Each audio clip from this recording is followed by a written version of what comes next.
মুআজ্জাজ মুহতারাম, সম্মানিত মুসল্লি ভাইরা, আমরা আল্লাহ তাআলার লাখো কোটি শুকরিয়া জ্ঞাপন করছি যে মহান মনিব অত্যন্ত মেহেরবানি করে এই প্রচণ্ড প্রতিকূল আবহাওয়ার মাঝেও আমাদেরকে জুমার নামাজ পড়ার জন্য পবিত্র মসজিদে উপস্থিত হওয়ার তৌফিক দিলেন, যিনি মেহেরবানি করে আমাদেরকে সুস্থ রাখলেন। আমরা শুরুতে তাকে কৃতজ্ঞতা জানাই, শুকরিয়া জানাই, কালিমাত শুকর ফরি আলহামদুলিল্লাহ। দুরুদ ও সালাম প্রিয় নবী মুহাম্মদুর রাসূলুল্লাহ সাল্লাল্লাহু আলাইহি ওয়াসাল্লামের প্রতি, সাহাবায়ে কেরাম ও শুহাদায়ে জামেরা আলা ইল্লিয়িন আল্লাহ তাআলার কাছে কামনা করছি, আমিন। প্রিয় দিনী ভাইয়েরা, আমরা সূরাতুল ফাতিহা এর তাফসীর প্রসঙ্গে আলোকপাত করছিলাম। আমরা ইতিমধ্যে 3 জুমায় এ সূরা নিয়ে আমরা আলোকপাত করছি। আজকে 4th জুমায় আমরা এ সূরার মূল অংশে প্রবেশ করছি। সূরা ফাতিহার প্রথম আয়াত আলহামদুলিল্লাহি রাব্বিল আলামিন।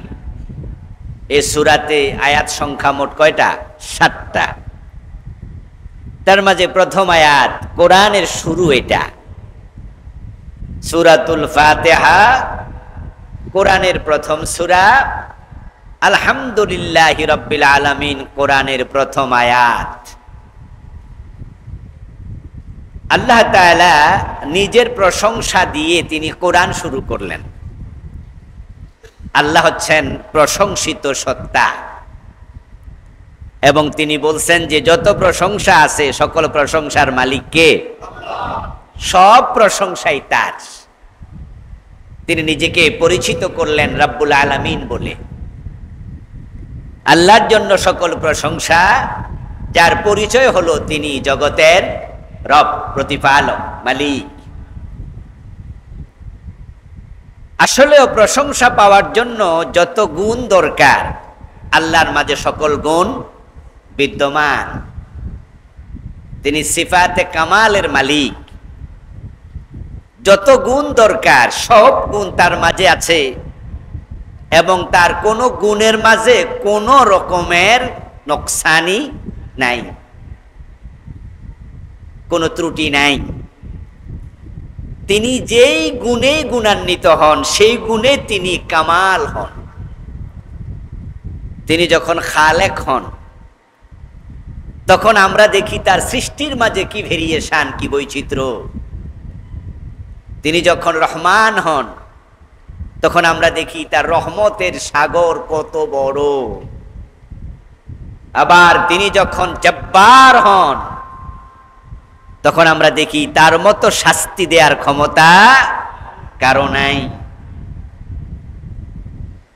তিনি প্রতিটা গুণেই কামেল। এজন্য তিনি কোরআন শুরু করলেন আলহামদুলিল্লাহ বলে, আর বাংলা অনুবাদ হচ্ছে কুল্লুল হামদি লিল্লাহ। যত প্রশংসার সবটার মালিক হলেন আল্লাহ। এই আলহামদু শব্দটা অনেক দামি শব্দ। নবীজি সাল্লাল্লাহু আলাইহি ওয়াসাল্লাম বলেছেন, আফদালুয যিকর লা ইলাহা ইল্লাল্লাহ ওয়া আফদালুদ দুআই আলহামদুলিল্লাহ। সবচেয়ে বড় জিকির হলো লা ইলাহা, আর সবচেয়ে বড় দোয়া হলো আলহামদুলিল্লাহ। মানুষ যদি আলহামদুলিল্লাহ বলে, এটা আল্লাহর কাছে এত বড় হয় যে যেই নেয়ামতি ভোগ করে আলহামদুলিল্লাহ বলবে, নবীজি বলছেন ওই নেয়ামতের ব্যাপারে আল্লাহ তাকে আর জিজ্ঞাসা করবে না, সুবহানাল্লাহ, হিসাব নেবে না। অথচ কোরআন মাজিদে আছে সুম্মা লাতুসআলুন্না ইয়াউমাইযিন আনিন নাঈম। অতঃপর তোমরা নেয়ামতের ব্যাপারে জিজ্ঞাসিত হবে সেই দিন। قال رسول الله صلى الله عليه وسلم إن العبد إذا أكل الأكلة فيحمده عليها إن الله لا يرضى عنه بها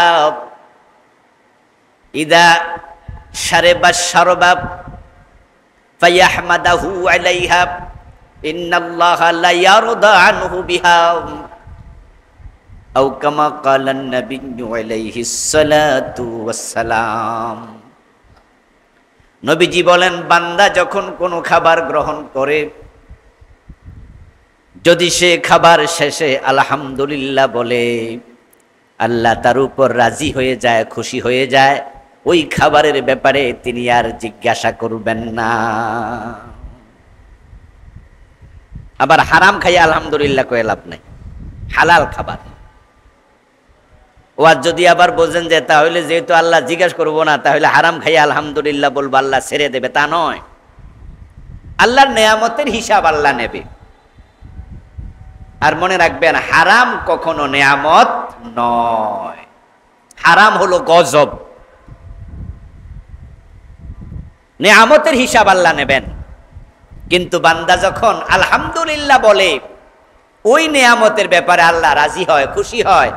আল্লাহ বলে, যা, এটা হিসাবের বাহিরে ছেড়ে দিলাম। তো আমরা কত নেয়ামত ভোগ করছি। আল্লাহ সকল প্রশংসার মালিক। এর অন্যতম একটি কারণ হচ্ছে সকল নেয়ামতের মালিকও আল্লাহ। ইন তাউদ্দু নি'মাতাল্লাহ লা তুহসুহা। কোরআন মাজিদে আল্লাহ তাআলা বলছেন, তোমরা যদি আল্লাহর নেয়ামত হিসাব করতে শুরু করো, ইন তাউদ্দু নি'মাতাল্লাহ, যদি তুমি গণো তোমার জীবনে আল্লাহর কয়টা নেয়ামত তুমি ভোগ করেছো, লা তুহসুহা, আল্লাহ বলছেন যে আমার নেয়ামত গনে তুমি কোনো দিন শেষ করতে পারবে না। এই মাইকের আওয়াজ ভিতরে কম কেন? উপরে হওয়া দরকার কি মাইকের আওয়াজ? আমাদের ভিতরে না দরকার?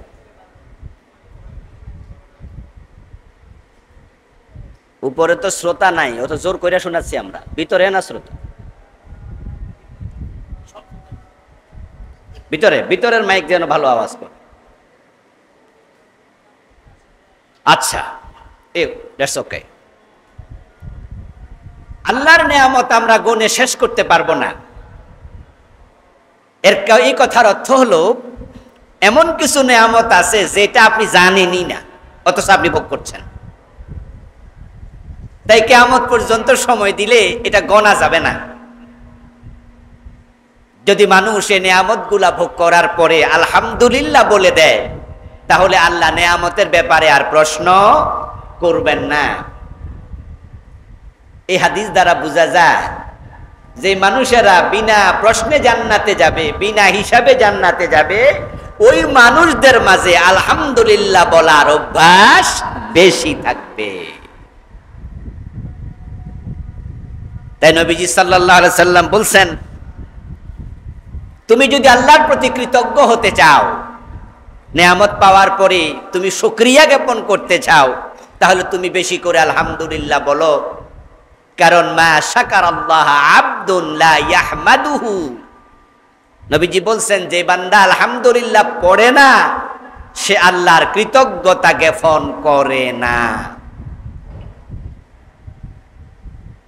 আমরা কি অকৃতজ্ঞ হতে চাই না কৃতজ্ঞ? তাহলে নবীজি বলছেন যে আলহামদুলিল্লাহ পড়ে না, সে কৃতজ্ঞ হয় না। মা শাকারাল্লাহ আবদুন, ওই ব্যক্তি আল্লাহর শুকরিয়া করে না। লা ইয়াহমাদুহু, যে বান্দা আল্লাহর প্রশংসা করেন। তাহলে আমরা যদি কৃতজ্ঞ বান্দা হতে চাই, তাহলে আমাদেরকে একটা শব্দ বেশি বেশি পড়তে হবে, সে শব্দটা হচ্ছে আলহামদুলিল্লাহ। আপনি যদি আলহামদুলিল্লাহ বেশি পড়েন, তাহলে একটা হাদিস শুনালাম,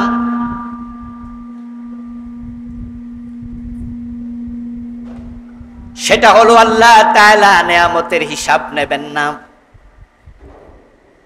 আল্লাহর সামনে হিসাব দিয়া জান্নাত পাওয়া বড় কঠিন। قال رسول الله صلى الله عليه وسلم إنما من نوقش هلك إنما من نوقش عذب। আল্লাহ যদি হাসরের ময়দানে কাউকে বলেন হিসাব দাও, রাসূল বলেন হিসাব দিয়া জান্নাত পাওয়ার ক্ষমতা দুনিয়ার একজন মানুষেরও নাই। যার হিসাব আল্লাহ চাইবেন উদ্দেবা, নিশ্চিতভাবে সে শাস্তি পাবেই। ইন্নামা মান্নুকে সাহালাকা, যাকে আল্লাহ বলবে হিসাব দাও সে ধ্বংস হয়ে যাবেই। তাহলে আমরা হিসাবের মুখোমুখি হতে চাই না, আমরা বিনা হিসাবে জান্নাত পেতে চাই। আর বিনা হিসাবে জান্নাত পেতে চাইলে নবীজি শিখাচ্ছেন বেশি বেশি আলহামদুলিল্লাহ পড়বা, কাপড় পরেছো আলহামদুলিল্লাহ, খেয়েছো আলহামদুলিল্লাহ, ঘুমাইছো ঘুম থেকে উঠেছো আলহামদুলিল্লাহ, সব জায়গায় এগুলো অভ্যাস করো। এই জন্য আমরা খাওয়ার পরে কি পড়ি? আলহামদুলিল্লাহিল্লাযী আত'আমানি ওয়া সাকানি ওয়া জাআলানি মিনাল মুসলিমিন। এ দোয়া পড়েন তো? পড়েন, শিখবেন। ঘুম থেকে উঠেছি আলহামদুলিল্লাহিল্লাযী আহইয়ানা বা'দামা আমাতানা ওয়া ইলাইহিন নুশুর। টয়লেট থেকে বের হয়েছেন আলহামদুলিল্লাহিল্লাযী আযহাবা আন্নিল আযা ওয়া আফানি।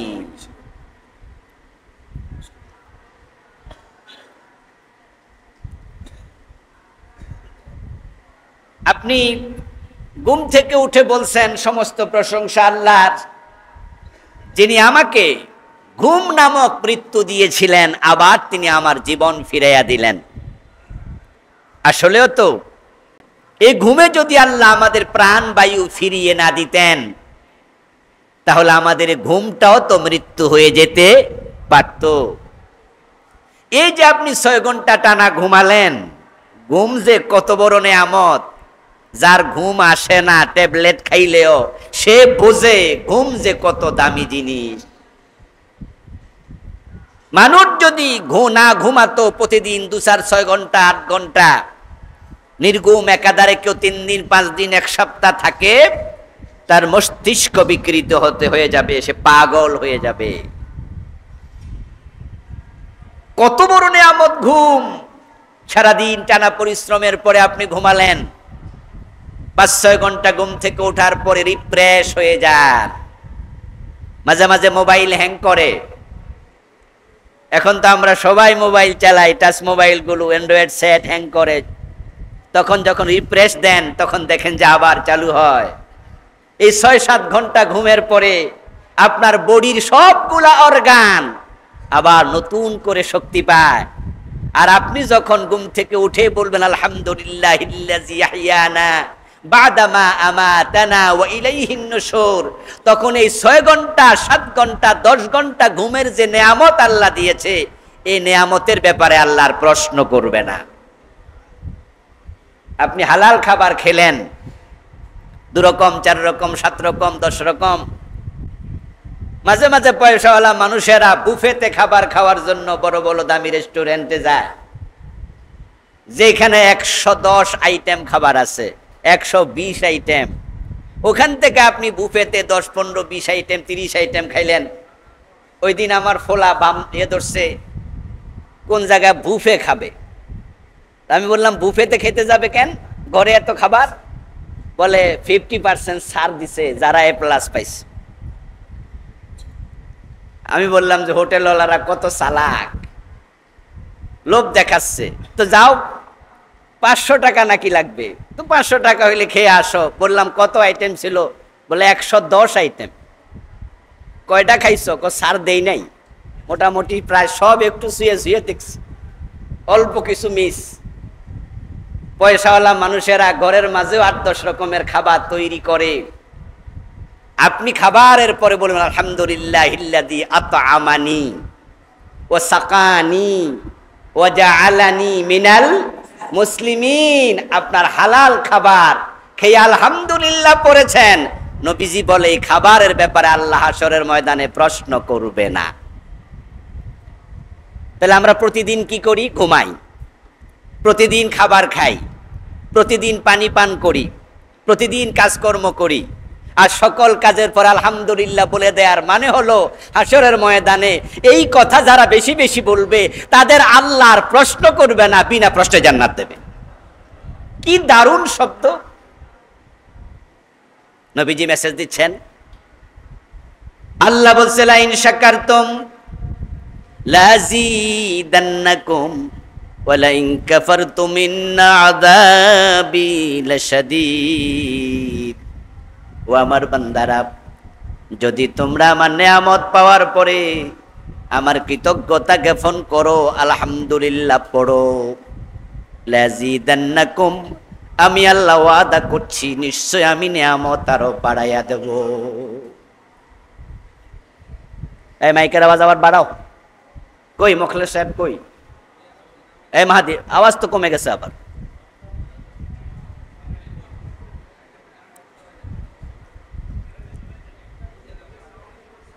লাইন শাকারতুম লাযীদান্নাকুম,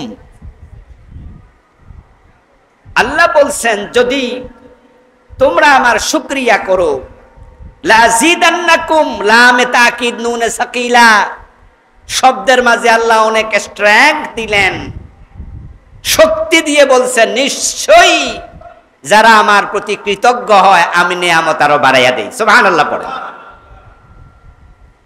আমরা যেই যে নেয়ামত ভোগ করছি, আমরা কি চাই না নেয়ামতটা আরো বেড়ে যাক? আরে যারা চোখে দেখে তারা বোঝে না চোখের দাম, যার দুই চোখ নাই সে বোঝে এটা কত বড় নেয়ামত। ঘুমিয়ে আছেন, অক্সিজেনের সাপ্লাই চলছে, টেনশন নাই, কিন্তু ওই লোক বুঝে অক্সিজেনের মূল্য যার নাকের ভিতরে ডাক্তার লট ঢুকাই অক্সিজেন সাপ্লাই দিচ্ছে। খেয়েছেন, হজম হয়ে গেছে, বোঝেন না এই হজমি কত বড় নেয়ামত। ওই বেটা বুঝে যার ফুড পয়জনিং হয়েছে, খাওয়ার পরে ফুড পয়জনিং, হাসপাতালে নেয়ার পরেও ডাক্তার ওই পয়জন বের করতে পারে না। কোন ফুড পয়জনিং মোর দেন কিং কোবরা, বড় বড় কিং কোবরা সাপের বিষের চেয়ে ফুড পয়জনিং আরো জঘন্য হয়। টয়লেটে গিয়েছেন, টেরি পান নাই, এই 10 মিনিট 7 মিনিটে টয়লেটে থাকার পরে কি প্রশান্তি। যার টয়লেট ভালো হয় না, কষা, সে টয়লেটের ভিতরে ঘরমাক্ত হয়ে যায়, ঔষধ দিয়া তারপরে পায়খানা করানো লাগে, সে বোঝে এটা কত বড় নেয়ামত। এই জন্য টয়লেট থেকে বের হলেন, পড়ুন না গফরানাক আলহামদুলিল্লাহিল্লাযী আযহাবা আন্নিল আযা ওয়া আফানি। প্রশংসা সে আল্লাহর, তার কাছে ক্ষমা প্রার্থনা করি। আযহাবা আন্নিল আযা ওয়া আফানি, যিনি আমার পেটের ভিতরে কষ্টদায়ক বস্তুগুলো ছিল এগুলো বের করে আমাকে তিনি মুক্তি দিয়েছেন, ভালো রেখেছেন। এইভাবে মানুষ যখন নেয়ামতের প্রশংসা করে, আল্লাহর ওয়াদা লাযীদান্নাকুম, আমি নেয়ামত আরো বাড়াইয়া দেব। এই চোখে স্থায়িত্ব দরকার। মাঝে মাঝে মাত্র 10-12 বছর 15 বছরের বাচ্চাদের চোখে যখন দেখি এত মোটা সানগ্লাস, তখন আলহামদুলিল্লাহ পড়ি, আল্লাহকে বলি আল্লাহ তোমার কত শুকরিয়া, আমার বয়স তো 50 হয়ে গেল, এখনো এই চোখে কিতাবের হাসিয়া দেখি, চশমা লাগে না। আরে 10 বছর 8 বছরের বাচ্চাটা এত মোটা সানগ্লাস, আল্লাহ তুমি এই নেয়ামত দিয়েছো, তোমার শুকরিয়া। আর মনে মনে বিশ্বাস রাখি তুমি ঘোষণা করছো নেয়ামত ভোগের পরে আলহামদুলিল্লাহ বললে তুমি নেয়ামত বাড়াইয়া দিবা। আল্লাহ মৃত্যু পর্যন্ত চোখের পাওয়ার কেড়ে নিও না। মাঝে মাঝে যখন দেখি স্কেচে ভর করে মানুষ চলে, এক পা ঠিক আছে আরেক পা ল্যাংড়া, অথবা পাটা ভেঙে গেছে তাই স্কেচে ভর দিয়া এরকম করে করে চলে, তখন বুঝিয়ে 2 পায়ের কত মূল্য। নবীজি বলেন যখন তুমি তোমার চেয়ে নিম্ন কাউকে দেখবে, কষ্ট পাচ্ছে এমন কাউকে দেখবে, কোনো পরীক্ষায় পড়ে আছে, কষ্টে আছে এমন কাউকে দেখবে, তখন তুমি বলবে আলহামদুলিল্লাহিল্লাযী আফানি মিম্মা বাতালাহু বিহি ওয়া ফাদ্দালানি আলা কাসীরিম মিম্মান খালাকা তাফদীলা। এই যে আমি দোয়াটা পড়ছি, পারেন না? পারলে পড়বেন কেমনে? কিন্তু এই দোয়া যে কত বড় নেয়ামত, শিখবেন।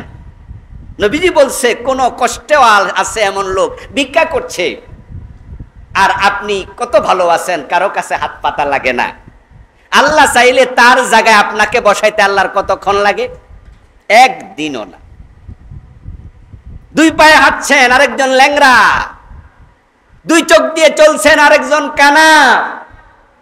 দুই কানে শুনছেন, আরেকজন বধির। সুস্থ আছেন, হাসপাতালে মাঝে মাঝে যাবেন, সুযোগ পাইলে একটু পঙ্গু হাসপাতালে যাবেন, দেখবেন যে আল্লাহর কত বান্দা কত কষ্টে আছে। আমাদের ফিজিতে শাহবাগে নাইমে একটু ঘুরতে যাবেন, দেখবেন কত আল্লাহর বান্দা কত কষ্টে আছে। রাস্তার পাশে দাঁড়িয়ে আছে, ঠ্যাং নাই, হাত নাই, শুয়ে আছে, বসে আছে, হাঁটতে পারে না, খাইতে পায় না। নবীজি বলছে তাদেরকে দেখে, এই দোয়াটা যে পড়বে, আলহামদুলিল্লাহিল্লাযী আফানি মিম্মা বতালাহু বি ওয়া ফাদ্দালানি আলা কাসীরিম মিম্মান খালাকা তাফদীলা। অর্থ পরে বলতেছি, দোয়াটা শোনালাম।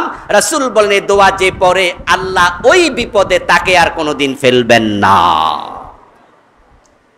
এটা হচ্ছে লা ইন শাকারতুম লাযীদান্নাকুমের রেজাল্ট। আলহামদুলিল্লাহিল্লাযী আফানি মিম্মা বতালাহু বি। আল্লাহ তোমার প্রশংসা, আলহামদুলিল্লাহ শিখিয়েছো তুমি আমাকে। তুমি এই লোকটাকে যেই বিপদে ফেলেছো সেই বিপদ থেকে আমাকে তুমি বাঁচিয়ে রেখেছো। ওয়া ফাদ্দালানি আলা কাসীরিম মিম্মান খালাকা তাফদীলা।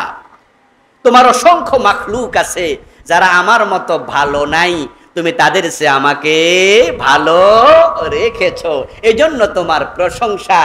আল্লাহ বলছে আমার প্রশংসা করলে নেয়ামত বাড়াইয়া দেব। আর রাসূল বলতেছে দোয়া পড়লে ওই বিপদ আল্লাহ দেবে না, এর মানে নেয়ামত আল্লাহ মরা পর্যন্ত টিকাইয়া রাখবে। সুবহানাল্লাহ।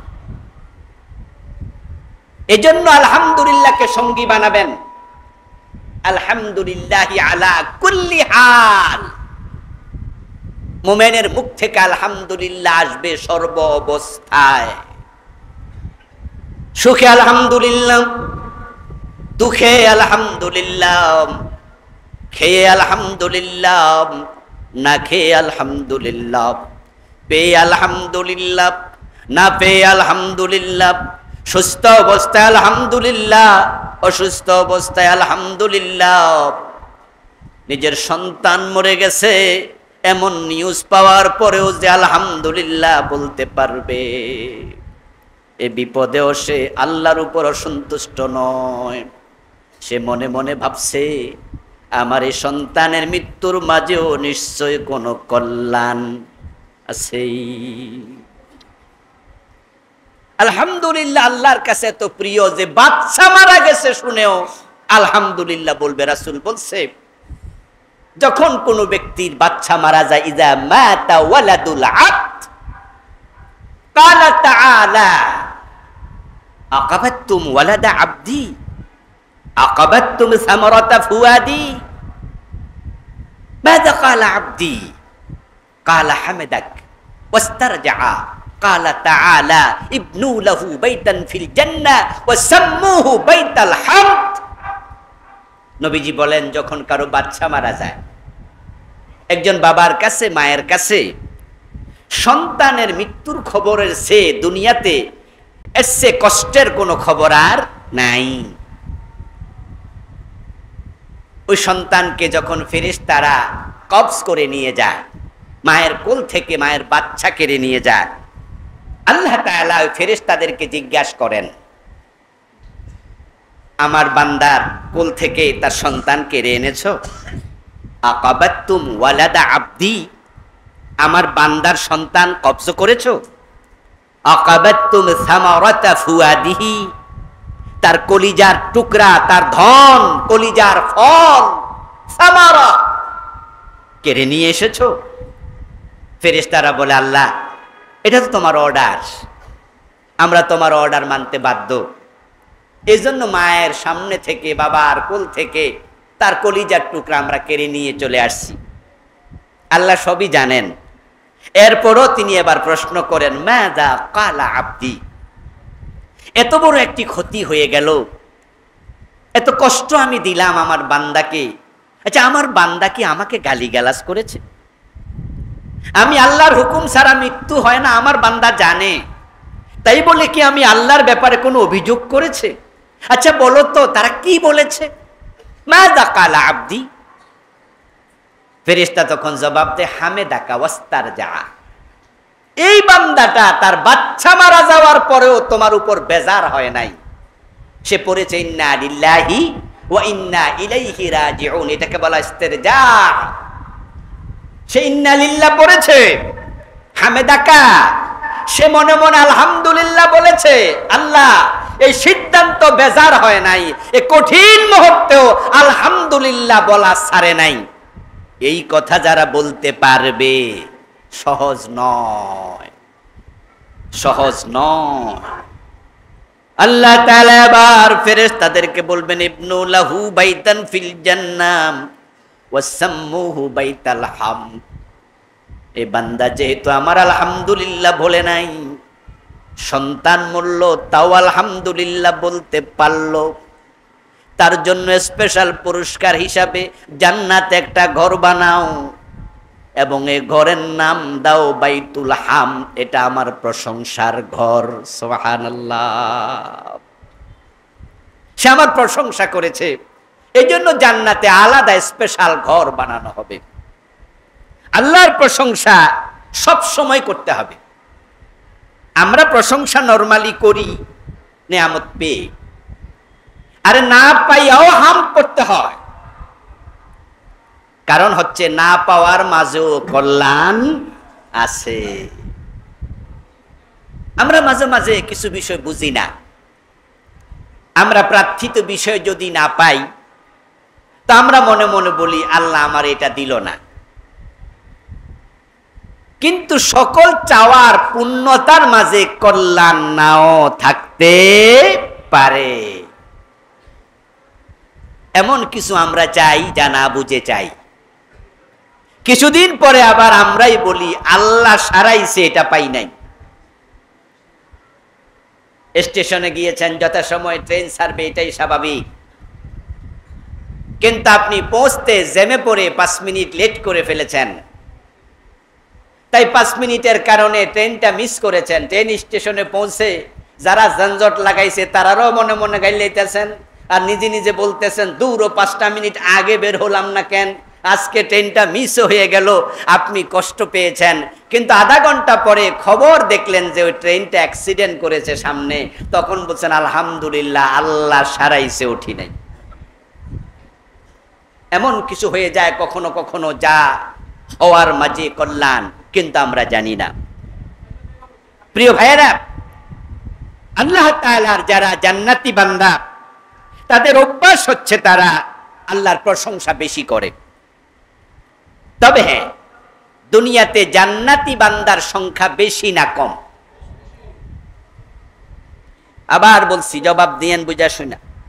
পৃথিবীতে মানুষ আছে এখন 800 কোটি, সবাই আল্লাহরই বান্দা নাকি? বাংলাদেশে আছি আমরা 20 কোটি কম বেশি। আমাদের মাঝে জান্নাতীর সংখ্যা বেশি না জাহান্নামী? কি মনে হয় আপনাদের কাছে? জান্নাতি বেশি? কোনটা বুঝে উঠতে পারতেছি না। জান্নাতি বেশি না জাহান্নামী বেশি? 650 কোটি হলো কাফের, মানুষ হলো 800 কোটি, তার মাঝে কাফের সব জান্নাতি, ঠিক না? তাহলে প্রথম ধাক্কায় 650 কোটি আউট। তারপর নবীজির উম্মত রইল 150 কোটি বা 250 কোটি, তার মাঝে 73 দল। তো এবার হিসাব তো সহজ হচ্ছে, জান্নাতি বেশি না জাহান্নামী বেশি? জাহান্নামীর সংখ্যা এই জন্যই বেশি, কোরআনে আল্লাহ বলছেন কালিলুম মিন ইবাদিয়াশ শাকুর। তোমরা জান্নাতি কেমনে হবে? তোমরা তো অকৃতজ্ঞ, আমার কৃতজ্ঞ বান্দার সংখ্যা বড়ই কম। কালিলুম মিন ইবাদিয়াশ শাকুর, আমার কৃতজ্ঞ বান্দা বড় স্বল্প। বাজারও জিপ যাচ্ছে, আপনার একটা সাইকেল আছে, আপনি সাইকেলে চড়ে যাচ্ছেন অথবা সাইকেল নিয়ে রাস্তায় দাঁড়ায় আছেন, পাশে যাচ্ছে ল্যান্ড ক্রুজার, মার্সিডিজ, অনেক দামি গাড়ি, হেরিয়ার, কত সুন্দর সুন্দর গাড়ি এখন রাস্তায়। আপনি মনে মনে বলতেছেন আল্লাহ বেডারে কত বড় বড় লোক বানাইলা আর আমার একটা সাইকেল দিলা। কৃতজ্ঞতা হলো তো? অথচ আপনার পাশে এমন লোক আছে যার একটা সাইকেলও নাই। ওই লোকটা বলতেছে সাইকেলওয়ালার দিকে তাকাইয়া, আল্লাহ আমারে এত গরিব বানাইলা, একটা সাইকেলও দিলা না, তাহলে তো চালাইতাম। ও বেটার দুইটা পা আছে, ঠিক আছে আলহামদুলিল্লাহ কয় না, এই সাইকেলে চিন্তায় আছে, আল্লাহরে দোষ দেয় আমারে সাইকেল দিলাম। আবার যার একটা পা নাই সে মনে মনে কয়, আল্লাহ আমারে দুইটা পা দিলা না, সবাইরে দুইটা করে পা দিলা, আমারে দুইটা পা দিলা না। সে দুই পা পাইয়া কৃতজ্ঞ হতো, কিন্তু সে অকৃতজ্ঞ, তার একটা পা নাই, সে আলহামদুলিল্লাহ পড়ে না। আর যাই দুইটাই পা নাই, সে কয় আল্লাহ আমারে দুইটা পায়ে দিলা না, সেও কৃতজ্ঞ হয় না। অথচ দুনিয়াতে এমন মানুষও আছে যাদের পা আছে, হাত আছে, চোখ আছে, কান আছে, কিন্তু প্যারালাইজড, হাসপাতালে পড়ে আছে, নড়ার শক্তি নাই। ওই দুই পা যার নাই সে তো ওর তুলনায় ভালো আছে, তার তো দুই পা না থাকলেও আলহামদুলিল্লাহ বলা উচিত ছিল, কারণ তাকে আল্লাহ হাসপাতালে প্যারালাইজ বানায় না। গত সপ্তাহে দেখলাম সৌদি আরবের একজন রাজপুত্র, সৌদি আরবে বর্তমানে যারা প্রিন্স আছে তাদের মাঝে একজন হলো ক্রাউন প্রিন্স মোহাম্মদ বিন সালমান, আর বাকি তার স্বাস্থ্য ভাই, তার জ্যাঠত ভাই, তার বংশে প্রিন্স আছে আরো ধরেন 100 জনের কাছাকাছি। তার মাঝে প্রিন্স তালাল, যারা খুব বিলিয়নিয়ার, মিলিয়নিয়ার নয়, বিলিয়ন বিলিয়ন ডলারের মালিক, তাদের মাঝে একজন প্রিন্স তালাল। উনার ছেলে 18 বছর বয়সে রোড অ্যাক্সিডেন্ট করেছে, করে সে কোমায় ছিল 1 যুগের বেশি, কদিন আগে মারা গেছে, এই গত সপ্তাহে মারা গেছে। এই সে দীর্ঘ সময়ে জীবিত ছিল, কিন্তু সে কথা বলতো না, সেন্স নাই। কিছুদিন আগে নাকি সে একটু হাত নাড়ছিল, এই হাত নাড়া দেখে তাদের আনন্দের শেষ নাই, যে আমাদের প্রিন্স হয়তো আস্তে করে এবার চোখও মেলবে, আস্তে করে হয়তো দুনিয়ার দিকে তাকাবে। কিন্তু শেষ পর্যন্ত সে এভাবে কোমায় 1 যুগের বেশি থেকে আল্লাহর ডাকে সাড়া দিয়ে চলে গেছে। এবার বলুন, ল্যাংড়া, খোড়া, কানা, বদির যারা আছে তারা কি তার চেয়ে ভালো নেই? তা আলহামদুলিল্লাহ কেন বলবা না? আলহামদুলিল্লাহ বলার লোকে তো কমে গেছে, শুধু অভিযোগ আর অভিযোগ, এটা নাই, ওটা নাই, ওটা নাই, সেটা নাই। এই জন্য আল্লাহর নবীদের চরিত্র ছিল, আল্লাহর নবীগণ বেশি বেশি আল্লাহ শুকরিয়া করতেন। আল্লাহ তাআলা বলছেন, ফাযকুরুনি আযকুরকুম ওয়াশকুরু লি ওয়ালা তাকফুরুন। তোমরা আমাকে স্মরণ করো, আমি আল্লাহ তোমাদের স্মরণ করব। ওয়াশকুরু লি ওয়ালা তাকফুরুন, আমার নিয়ামত পেয়েছো, কৃতজ্ঞ হও, অকৃতজ্ঞ হইও না। যদিও ইন কাফারতুম ইন্না আযাবি লাশাদীদ, যারা আলহামদুলিল্লাহ বলবা না, অকৃতজ্ঞদের কাতারে থাকবা, তোমাদের জন্য মেসেজ হলো আমার শাস্তি বড় কঠিন। আলহামদুলিল্লাহ বললে আল্লাহ নিয়ামত বাড়াইয়া দেবে। এখন আপনি যদি আলহামদুলিল্লাহ না বলেন, আল্লাহর কোনো লস নাই। আল্লাহ তাআলা অন্য আয়াতে বলছেন, ওমান ইয়াশকুর ফাইন্নামা ইয়াশকুরু লিনাফসি, যে আলহামদুলিল্লাহ বলবে, এই আলহামদুলিল্লাহ বলাতে তারই লাভ, আমি আল্লাহর কোনো লাভও নাই, আমি আল্লাহর কোনো লস নাই। তামাম পৃথিবীর সব মানুষ যদি একসাথে আলহামদুলিল্লাহ পড়ে, 850 কোটি মানুষ একসাথে সেজদায় পড়ে থাকে, বলুন তো আল্লাহর কি এতে কোনো লাভ আছে? আর তামাম পৃথিবীর সব মানুষ যদি কাফের হয়ে যায়, আল্লাহকে আল্লাহ বলে ডাকা বন্ধ করে দেয়, আল্লাহর কোনো লস আছে?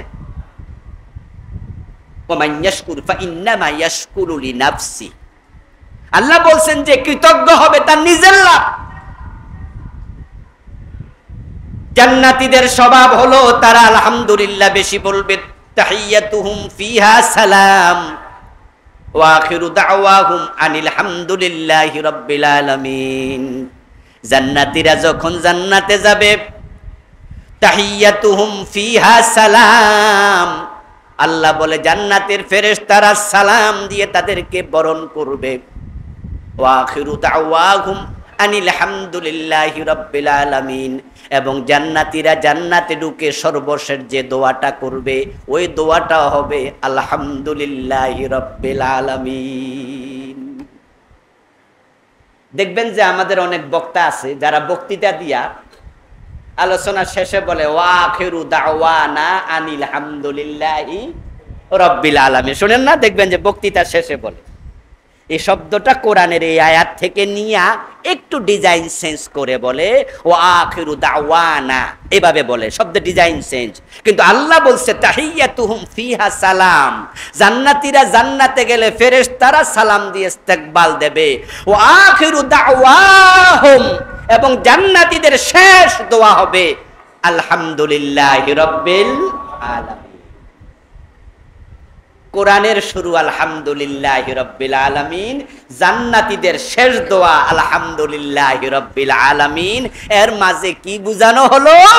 শুরু আর শেষ যেহেতু আলহামদুলিল্লাহ, তাই মাঝখানটাও হবে আলহামদুলিল্লাহ। বেশি বেশি শুকরিয়া করবেন। আমার প্রিয় ভাইয়েরা, ইব্রাহিম আলাইহিস সালাম সন্তান ইসমাইল হয়েছে। হওয়ার পরে তিনি কি শব্দ বলেছেন? আল্লাহ তাআলা ওনার শব্দটাকে কোরআন মাজিদে কোট করেছেন।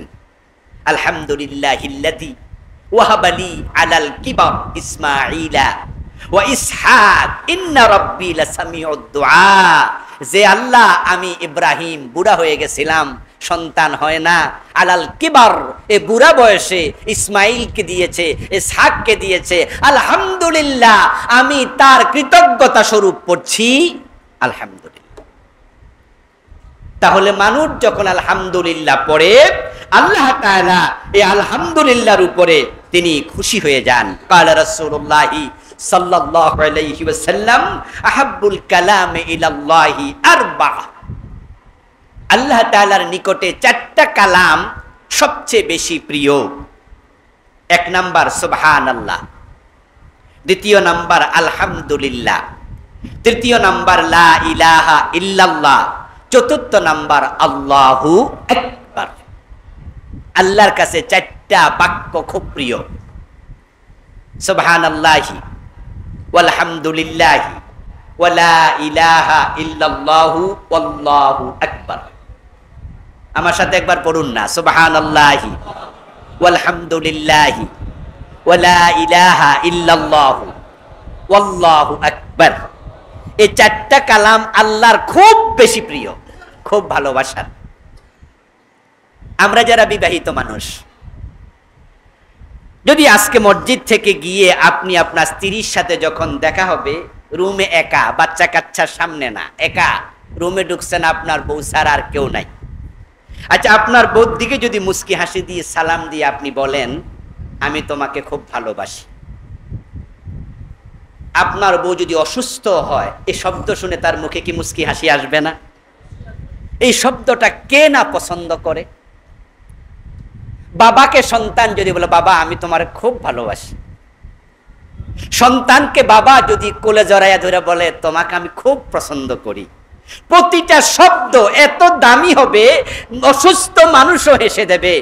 আমার রবের কাছে চারটা কালাম এত সুন্দরভাবে পৌঁছে, এই চারটা কালাম যেই পড়ে আল্লাহ তার উপর খুশি হয়ে যায়, এত পছন্দ করে। তামলাউল মিজান, সুবহানাল্লাহ আলহামদুলিল্লাহ, শুধু একটুকু বলেছেন, শুধু দুটা, বাকি দুইটা না, শুধু একটা, শুধু দুটা, অর্ধেকটা বলেছেন।